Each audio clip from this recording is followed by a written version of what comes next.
Hello everyone, my name is Mac, and today we'll be discussing the inequalities experienced by a particular group of students, of exceptional students, in West Virginia public schools. The inequality between this group of students and their peers is found in the educational options available in our public schools that are meant to benefit each other or each student after graduation. With me to dive into this issue is current special educator Ann Sansom, a 28-year-old veteran of public schools with a master's degree in mental impairment and intellectual disabilities, as well as teaching certifications in other areas of special education. We're glad to have you with us, Ms. Sansom. Thank you. I'm happy to be here, and please call me Ann. Okay, and it is. I see you have your notes with you. Of course, teachers, we always think we should be prepared. That's absolutely true. So could you give me the basics concerning a public school's involvement with a special education student's path following graduation? Honestly, I don't really know a whole lot about it, and I know there's several issues that you feel very strongly about regarding this issue. Yeah, I do. I think most people aren't familiar with the processes of special education and its requirements. I've become increasingly more concerned with a certain group of students whose intellectual disabilities prevent them from mastering the West Virginia content standards required for receiving a standard high school diploma, therefore making post-secondary training and employment more difficult.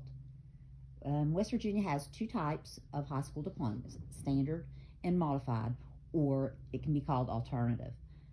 According to the State Department, a standard diploma is awarded when a student has satisfactorily completed state and county requirements. That's a nice compacted definition, right? But the specific high school credits required include English Language Arts, 9th through 12th grade, Physical Science, 9th grade, biology with a lab and one additional lab science such as chemistry or physics, and math grade 9 through 12, which means algebra 1, algebra 2, or geometry is required. Now, imagine a student whose IQ is at 70, placing them in the exceptionality of intellectually disabled, which is formerly known as mental retardation, and they read on a second grade level, trying to weave their way through Macbeth or quadratic functions. Wow, that's definitely a different way of looking at high school requirements. But there has to be a way to get around this, another way for a student to get a diploma. And there is a modified, or what we now call alternative diploma in West Virginia. As stated by the West Virginia Department of Education, an alternative diploma is made available to students whose intellectual disabilities prevent them from meeting the requirements for a standard diploma, even when accommodations and modifications such as reading the material to the student are implemented. But students' post-secondary plans are really limited when that option is chosen. There's a population of exceptional students with severe disabilities, such as those who are nonverbal, when an alternative diploma is appropriate. But there is a need for another option. So then where do you think these changes need to be made in order to address this problem? I think courses of study for this group of special needs students, they just aren't appropriate. I mentioned earlier expecting a student whose learning capacity is limited to meet West Virginia's content standards for Algebra 1 or for chemistry. It's just unrealistic. I've got years of experience working with students at the high school level and currently at the middle school level. And while there are personal limitations, the majority of my former and current students have much to contribute to the world of work. But completing relevant coursework and receiving applicable training is essential to their success. This is where neither the standard nor alternative diploma benefit these individuals. Considering their limited abilities, I understand why a standard diploma would be extremely difficult for this group of students, but why wouldn't an alternate diploma be appropriate in this case? I agree. That option appears to be the perfect answer, and I believe most people feel that same way. However, those of us who work with these students daily realize there's more than meets the eye regarding alternative diplomas.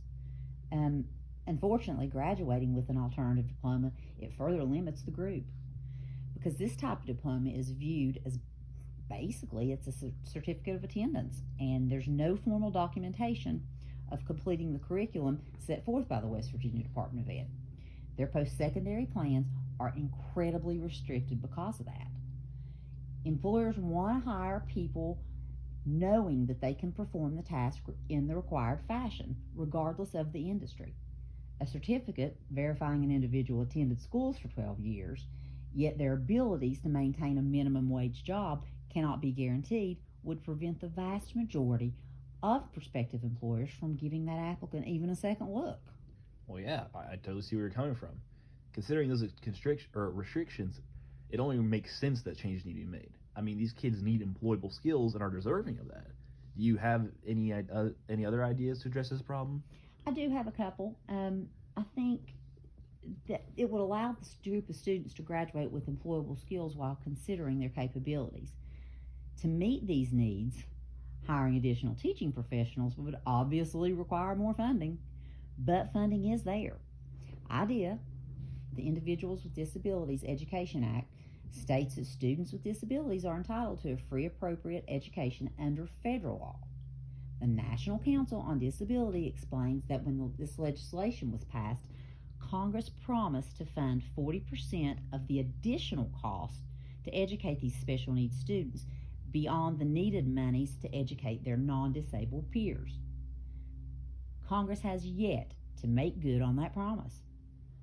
According to the NEA, National Education Association, in the fiscal year 2020, the federal government only contributed 13% of the 40% that was promised in the early 1970s. Well, I can't say I'm surprised that the federal government isn't upholding their end of the bargain. Yeah, but funding does exist. It's just a matter of pressure being applied in the right places.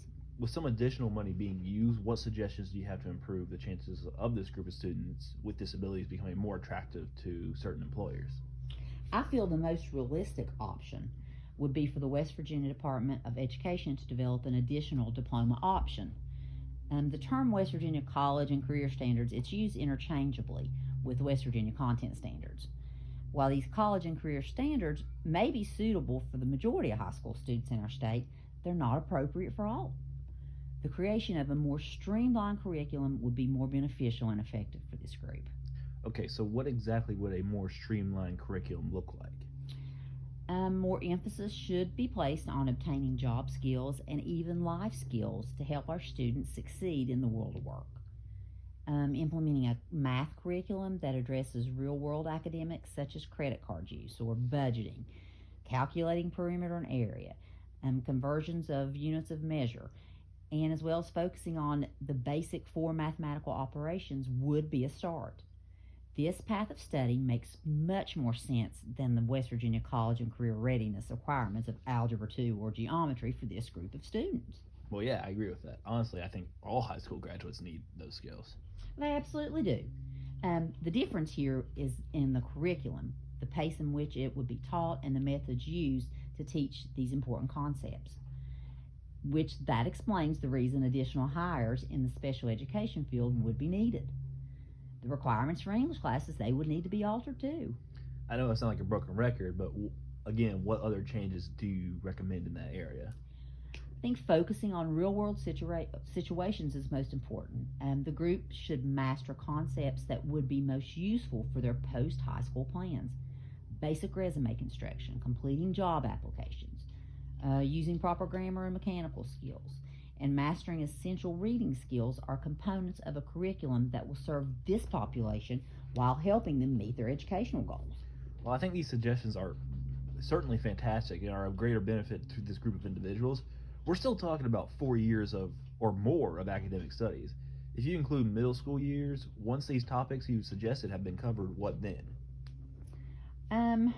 You make a really good point. First, you have to realize comprehension and application of these topics takes time. This group requires more time to grasp concepts than their non-disabled peers. As I mentioned earlier, the pace at which these courses would move would be slower. I also think we should aim for mastery of those skills as opposed to simply covering goals. In addition, it's imperative this population participate in more hands-on training, working with the community businesses, and even programs that could be developed within the schools themselves can provide important experiences that make these students more attractive to prospective employers. And the exposure gained from real-world situations can be used with any job for which they may apply. But as we know, funding will be essential for these changes to take place. Yeah, I really like the emphasis on having a hands-on experience. The confidence gained by students with exposure to different situations is definitely a positive side, and I think every student needs that really. Because I think certain students don't receive well to just being taught. They need more, well, hands-on experience. Yeah, without a doubt, their self confidence and self esteem would soar. I've seen that. And as educators, we do what is best for the student, and that should always govern educational decisions. And absolutely, I agree with that. And with that, that's the end of our discussion. I appreciate you talking with me and shining light on an important subject that many of us know very little about, but really should know much more about. Thank you for having me.